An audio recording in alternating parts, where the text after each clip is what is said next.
Right. Are recording. Get people in the room on. Go ahead and ask away. But just when you talk about sort of the difference that particular cloud and Korea bring to this Phoenix roster. Certainly speed. It's one. They play a lot faster. Obviously, I have a history of saying how much I love Cloud defensively and stuff. So I think she's a hell of a player.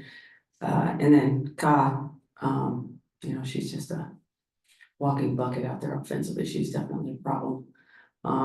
So I think the combination of the two of them, they're playing very fast, want to have a lot of possessions, want to get up a lot of threes, and it's I don't know if either of those two have ever played with the kind of spacing that they're doing right now, which I think benefits both of them. So I think Coach Tibbetts there is doing a lot of good things with just giving those players space to operate. And what I found is, whether it's on the NBA side or the WNBA side, people do better in space. Becky, I'm not sure how much you've had a chance to watch some of the games with, how much time you're spending with your team, obviously.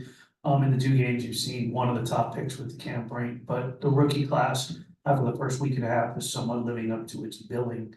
Had a lot of hype going in, but after the first week and a half, have you had a chance to look at the stats, watch some games, highlights, your thoughts overall? I mean, they got a lot of hype for a reason. I think they've done well. This is a league of, grown women. And I think obviously the faster that they can adjust, the faster they start to see plays slow down for them. I think some will get it quicker than others. I thought they've done well overall as a class. It'll remain to be seen how many last, because a lot of times you can come in one of these picks last and getting a 15 to 16, 17-year career is another deal. So it all depends on them and the work that they put in. Clearly, they're very talented as a group, but it's the work that will sustain you in this league because everybody's talented. A couple of quick ones from me, Coach. One, saw that Kirsten Bell was added to the injury reports. Want to see what her status was or when that injury may have occurred. She came down on an ankle, so just a little tweak. I expect her to probably be ready to go by Saturday. Got you. And then post game, you mentioned Asia being more of a grab and roll threat after defensive rebounds. Is there anything in particular you're looking for her to see? So when she knows when to push versus when to make it out to the guard. I want her to just go.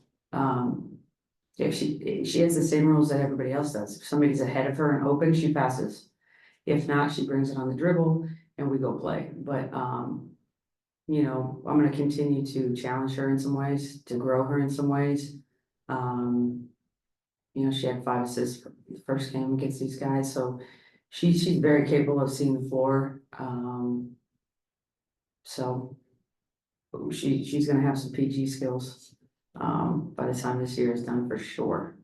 She has the vision, and now we just have to put people in spots where they're available and she can see them, but also her willingness to pass when she sees double and triple teams. I mean, that's really the deal because she's going to get that kind of attention all year.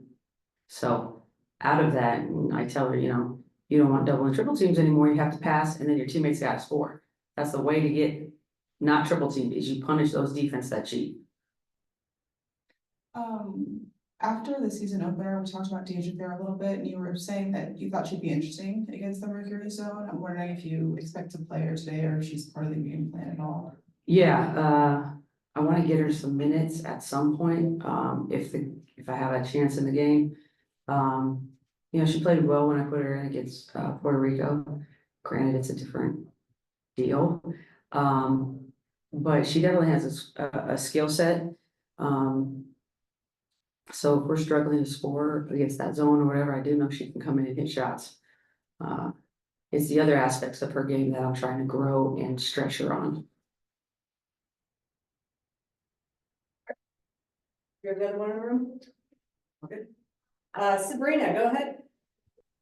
Hey Becky, having watched so much film on this Phoenix team thus far, like what NBA influences do you feel like Nate and Christy and that staff have brought over? And do you kind of feel like the style of play between the two leagues is blurring a little bit now?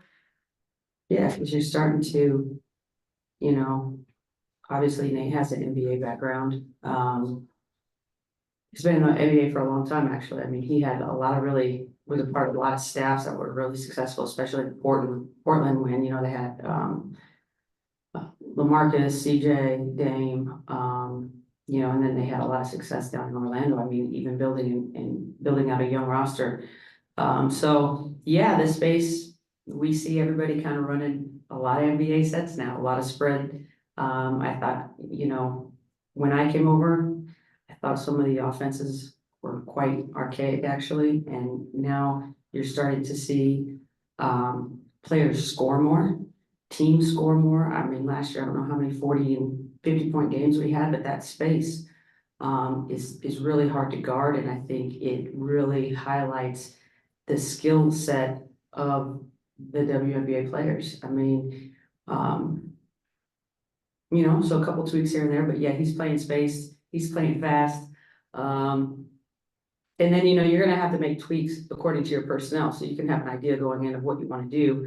But if it doesn't quite fit your personnel, especially it's tough in the first year, but he's trying to put pieces, I'm sure, together that fit his style. And like I said, along with that space, they're getting to the free throw line. It's hard to guard one-on-one because, the shifts just aren't there sometimes. So I think it's good for the game, and most importantly, I think it's good for the players and the fans because it's a fun way to play and it's a fun game to watch. When players really get out and have those green lights. Thanks, Becky. One last question, Andy. Hey, thanks, Carolyn. Hi, Becky. Andy Lipton. When you're preparing for an opponent and you're looking at the shooting statistics of any particular player, can you get as granular as breaking it out by defender, defensive scheme? And how far back do you go in looking at the data? Well, we just, as a league, just got to deal with second spectrum. So now we're starting to have more access to analytics. Sometimes I love analytics, sometimes I hate them. I think what analytics doesn't always tell you is just the juice behind the scheme, whether that be offensively or defensively. It doesn't take into account sometimes the little things. And although we're getting more access to it as a league, like last year, I wanted some stuff on our pick and roll defense. Well, it's not like we have a staff of 20 people. In the NBA, you just have hands that are always there and around. It's a lot of work for 3 or 4 people to get done. And there's other things that we're charting. So now, that we have access to more analytics, I think it'll be fun. I think it'll be interesting. And of course, as a coach, we only use them in our favor to prove our point. So Thanks, Becky. All right, thank you very much. yeah. Becky, do you like plus minus?